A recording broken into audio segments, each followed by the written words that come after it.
952 metric ton আমন আছে এই বীজটা এই এক মাসের ভিতরে সারা বাংলাদেশ বিশেষ করে বীজ বিপণন বিভাগের আন্ডারে 22টি অঞ্চল আছে এবং ট্রানজিট আছে আরও 20টার মতন এই অঞ্চলে এই বীজগুলো সব ডিস্ট্রিবিউশন হবে এবং এই বীজও সরকারি ক্ষেত্রে কৃষি প্রদানার থেকে অন্যান্য প্রোগ্রামে তাদেরকে এই বীজ বিতরণ করা হয়।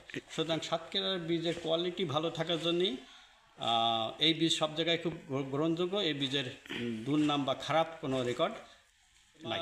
আমন ডিস্ট্রিবিউশন হবে 952 টন, ঠিক আছে।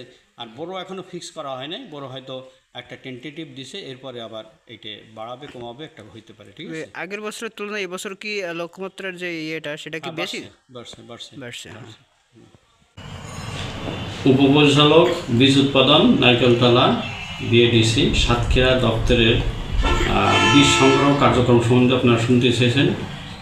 এই দপ্তরের আন্ডারে 2টি জেলার থেকে, অর্থাৎ আপনার কলারোয়া, তারপরে আপনার এদিকে উপজেলা আছে আপনার সদর এই উপজেলার থেকে, আর এদিকে আপনার টালা আছে, খুলনা ডুমুরিয়া, এই উপজেলাগুলো থেকে আমরা বীজ সংগ্রহ করি কন্ট্রাক্টর চাষিদের মাধ্যমে। 7টা ব্লকে প্রায় 300 জন চাষি আছে যারা চুক্তিবদ্ধ চাষি।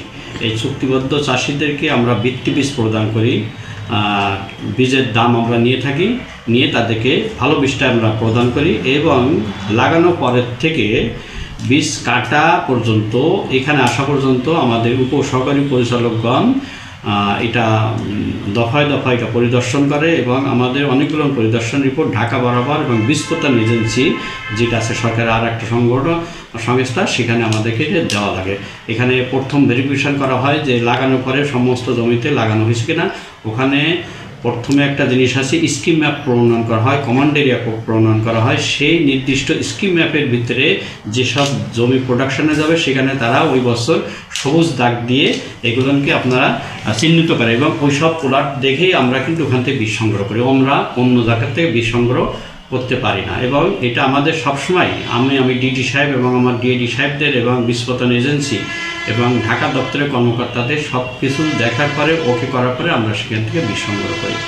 বীজ কাটার পরে তার চাষি বাড়িতে যতদূর সম্ভব শুকানো এবং ঝাড়াই মাড়াই করার পরে এখানে আপনার আমাদের সিড ল্যাবরেটরিতে এর প্রাথমিকভাবে কালার এবং আপনার গজানো বীজ ভেজাল এগুলো দেখে তারপর বীজ সংগ্রহ করা হয়।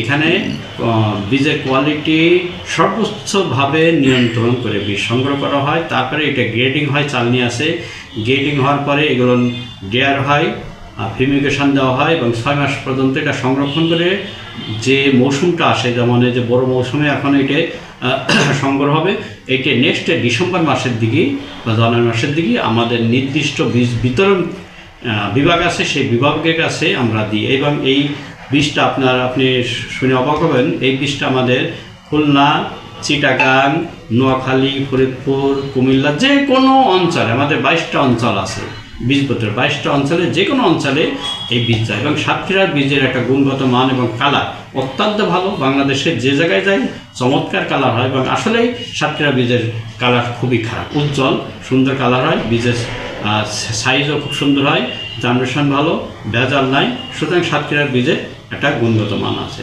আমি এখানে 2024 সালের 23শে সেপ্টেম্বরে আসি এবং 25 তারিখে আমি যোগদান করি। যোগদান করার পরে স্বাভাবিকভাবে দপ্তরের অনেক সমস্যার ভিতরে পাই। আমি এখানে ময়েশ্চার মিটার খারাপ ছিল, জার্মিনেশন মিটার খারাপ ছিল, ট্র্যাক, যে 2টা ট্র্যাকে আমার বীজ সংগ্রহ করা লাগে চাষিদের কাছ থেকে, অথবা অনেক সময় এই বীজ নিয়ে দেশে বিভিন্ন অঞ্চলে বিতরণ করতে যায়, ট্র্যাক 2টি খারাপ ছিল।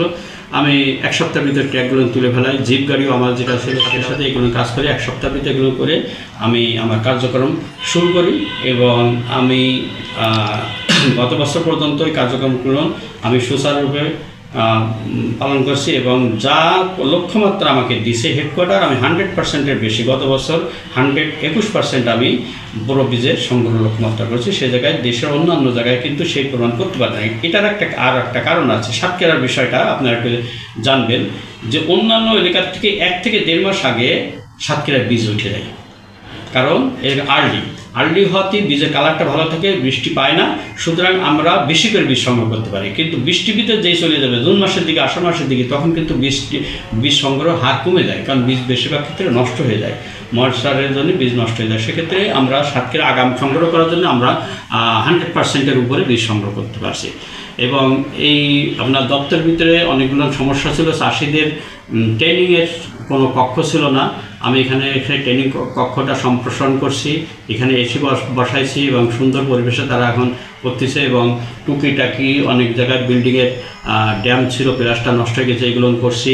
তারপরে আপনার যে টিন শেড যে গুদাম ছিল, গুদামের টিন পাল্টাইছি, ছাদ মেরামত করছি, ড্রেনের মেরামত করছি, সুন্দর বর্জনের জন্য সামনে ফুল বাগান তৈরি করতেছি। বিভিন্ন কাজের মাধ্যমে দপ্তরটা সাতক্ষীরায় এই আমার অফিসটাতে বিকালবেলা অনেকে ঘুরতে আসে। সুন্দর জায়গা, ক্যাম্পাসটাকে সুন্দর রাখার চেষ্টা করছি। এখানে একটা সাবমার্সিবল পাম্প আছে, যে পানি আশেপাশের সবাই এখানে খায়, সেই জায়গাও তাদের জন্য সুন্দর একটা ব্যবস্থা করে রাখছে। সুতরাং আমি সবসময় দপ্তরটাকে ভালো পজিশনে রাখার চেষ্টা করতেছি এবং সেইভাবে আমার কার্যক্রম আমি চালিয়ে নিচ্ছি।